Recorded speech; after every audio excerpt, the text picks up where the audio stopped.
Boom, another one for the Longhorns. Yet another transfer portal receiver for the Longhorns. Texas picking up Silas Bolden out of Oregon State. CJ, your thoughts on Silas and what he brings to the table? Certainly an electric player.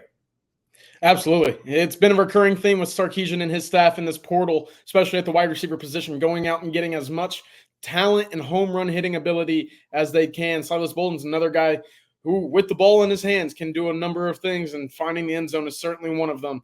A big-time playmaker, electrifying speed, and a change of direction ability as well. Big-time addition and another fun toy and gadget that Steve Sarkisian will be able to deploy in 2024. Well, I think it's interesting, right? I mean, we look at it, and actually Silas Bolden with 54 catches, 746 yards, and 5 TDs a year ago, playing out of the slot at Oregon State. Really, really interesting player. Also had 9 carries and 2 touchdowns. A lot like maybe a Keelan Robinson in some ways, not necessarily a running back like Keelan, but that big play ability. He'll actually be the receiver with the most returning catches out of both Matthew Golden and Isaiah Bond, the other 2 portal receivers. And then obviously Jonte Cook, Ryan Wingo coming in, DeAndre Moore, Parker Livingstone, a host of other guys expected to compete for playing time. But what's interesting to me here is that the Longhorns, Steve Sarkisian, unwilling really to go into 2024 without some real toys or some real toys isn't even the right word, weapons for Quinn Ewers headed into 2024.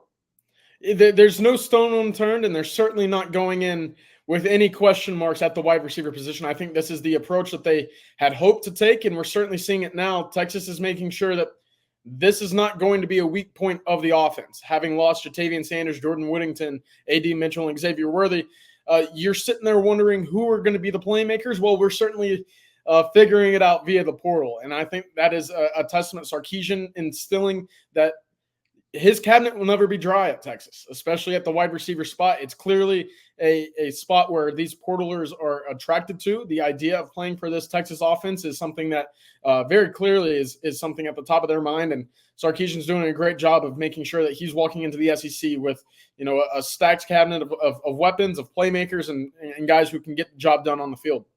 I'm looking at it. Also looked at Arizona, USC, Washington, among others. Of course, the coaching turmoil at Washington pushing them away. Did not really look at Michigan State and Jonathan Smith. I think Jonathan Smith at Michigan State, not really trying to get many guys from Oregon State, his alma mater, to follow him to Michigan State.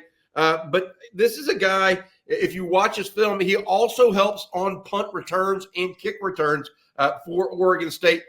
Is that another element? I mean, look, Matthew Golden does that. We think Jonte Cook can do it. DeAndre Moore, Jaden Blue looked good in the kick return game in the Sugar Bowl.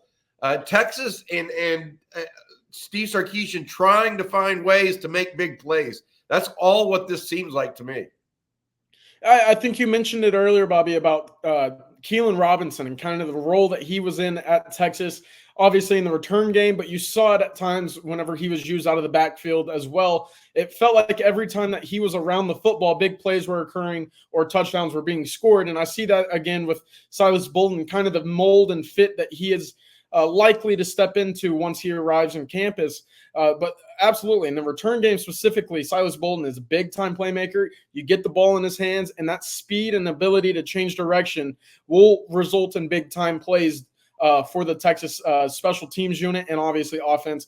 I'm a big fan of his and think that he's just another guy that opposing defenses are going to have to sit back and scheme against, because now that, as we mentioned, that cupboard is loaded.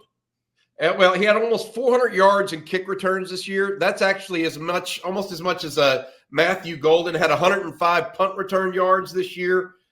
Finished with 1,327 all-purpose yards. It's pretty good. Just to give you an example, and he is a smaller guy. Now, I mean, we talk about small, 5'7", 5'8", 175, 180.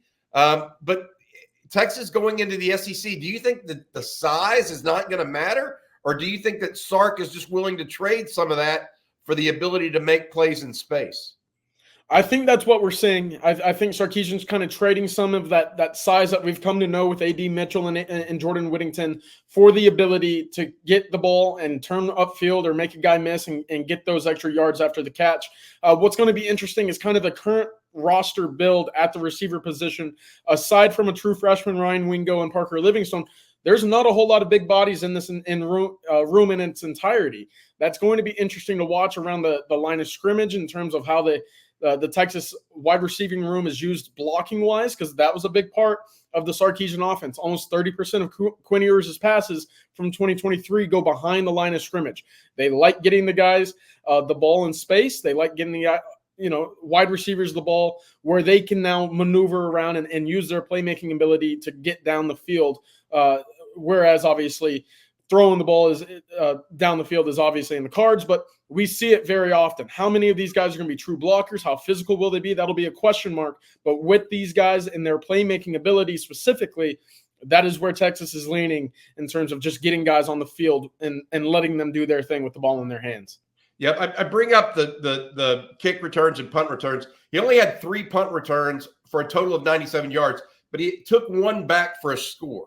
Wow. He literally averaged in his senior or last year 33 yards or 32 yards a punt return.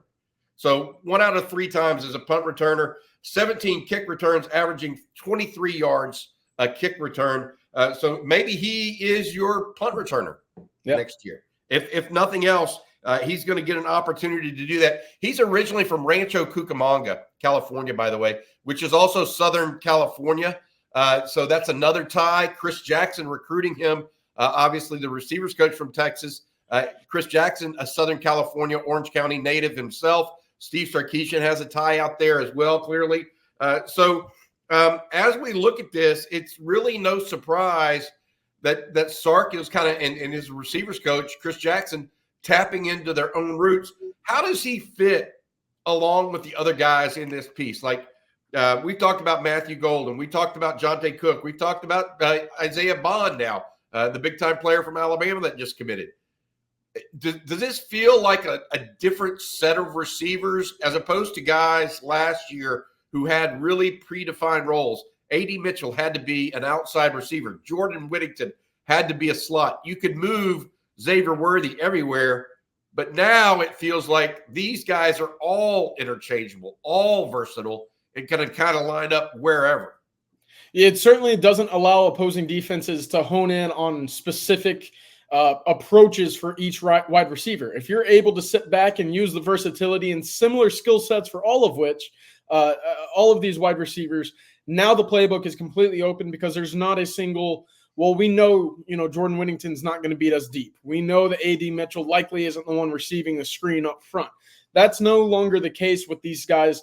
And they're, as you said, well-rounded, versatile approach to the wide receiver position. The playbook is limitless now. And I think that's a very important aspect because now you can kind of teeter on the alignments and splits, formations as well. There's no longer a tell in which, we see a Xavier Worthy and A.D. Mitchell stack. We know it's, likely going to be a deep shot or a comeback or something off of that. The ability to use all of their similar skill sets will allow Texas to truly be open on the playbook, and that's certainly exciting when you consider the talent that they are bringing.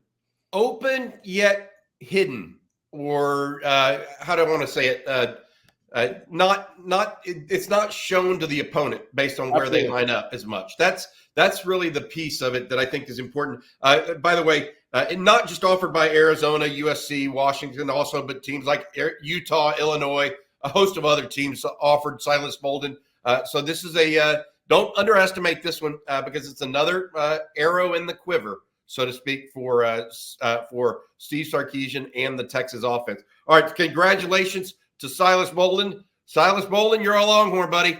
Hook 'em.